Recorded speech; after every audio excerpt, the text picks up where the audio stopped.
Hello everybody and welcome back to Rowan Town. We're looking at my back scenes. This is going to be part one. I want to make the video a little bit short.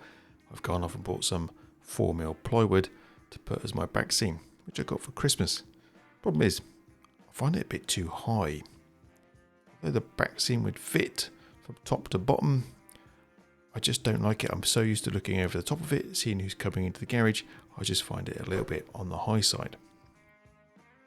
The other problem was, my wife came in, looked at it and went, "Oh my god, what is that? You've made a disastrous job." So I decided, okay, yep, I didn't cut those very straight.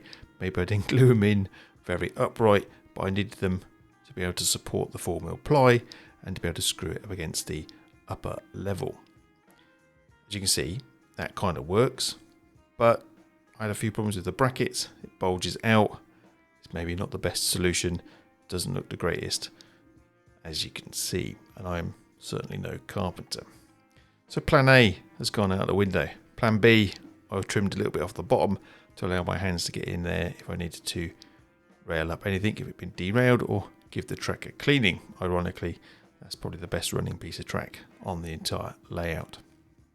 With the previous back scene, I did use Perspex. I decided to go off and purchase some 4mm Perspex to run across the back. Now this is only 19 centimeters high because that's the height I decided I wanted it to be, and I decided to use these brackets here on the top level to support the Perspex. It's going to be glued in place with some Gorilla Glue Contact Clear Super Clear adhesive, and that's the plan. So the Perspex comes in this rather fetching blue protective covering. You can just peel that off when ready and it protects it from any scratches. And here you go, this is kind of the mock-up of what I'm going to do. I'm going to place it in, I'm going to glue it, and then I'm going to screw that onto the top. That's the idea. As they're 1.5 meters long, the plan is to put 4 brackets approximately every 50 centimeters apart to be able to support the Perspex in place. Now I'm just using this as a mock-up. I've put only 3 brackets up. 2 actually for this particular piece of mocking up, and you can see that's how it's going to look, although without the blue and with the actual back scene on. So this is option A. I did post a YouTube short on this, and this is basically mostly clouds with the treetops, imagining that you're on an embankment passing over a field which is much lower down. I and ahed, that was probably my first favourite. This one, okay, so it's again a bit more trees in it, still got the clouds. And finally the third option, and this is what I'm kind of going to go with. I actually do quite like seeing the trees in the background. And this is me just finally kind of mocking it up in the most simple way, which I can't believe I didn't think beforehand, laying it on its side with a DMU over the top. Measuring from the bottom, you can see it's going to be about 36mm. I didn't really like the 36mm bit because it makes it a bit more complicated to see and measure, so I thought I'm going to change that to 30.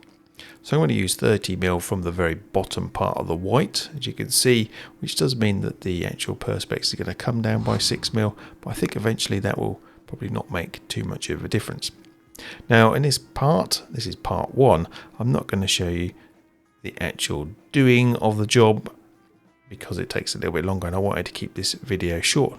But in the spirit of showing you what's happening, this is what it would look like, although this has got the actual Perspex laid on top of the printout for the back scene. I think it looks reasonably good, to be fair, after it's all been trimmed up. So I'm going to end the video here with some of the footage that I've already filmed showing how I'm going to sort of put these back scenes together and glue them up to the Perspex. So if you've enjoyed the video, then please do watch out for part 2, and don't forget to hit the subscribe button, the like button, and all the other notification bells that you can do for me. Anyway, thanks very much for watching, and I'll see you again shortly. Bye for now.